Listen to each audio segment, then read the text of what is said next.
सत्ता स्थापनेसाठी विजय यांचा दावा. 112 आमदारांचं पत्र. राज्यपाल म्हणाले, आधी 118 आमदारांच्या सह्या दाखवा.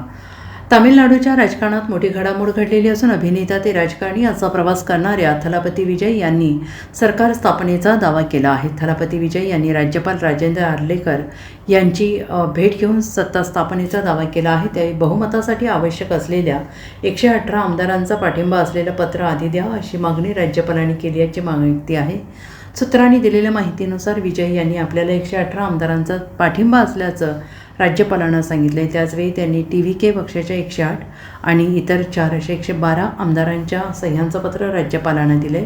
त्यामुळे बहुमतासाठी आवश्यक असणाऱ्या 118 आमदारांच्या सह्या दाखवा, असं निर्देश राज्यपालांनी विजय यांना दिल्याची माहिती आहे. तमिळनाडूच्या विधानसभेत थलापती विजय यांच्या TVK पक्षाला 108 जागा मिळाल्या. स्टॅलिन यांच्या DMKला 59 आणि AIADMK पक्षाला 47 जागा मिळाल्या आहेत. त्याचे काँग्रेसला 5 आणि PMK पक्षाला 4 जागा आहेत. Bureau report, SPN Marathi, Chennai.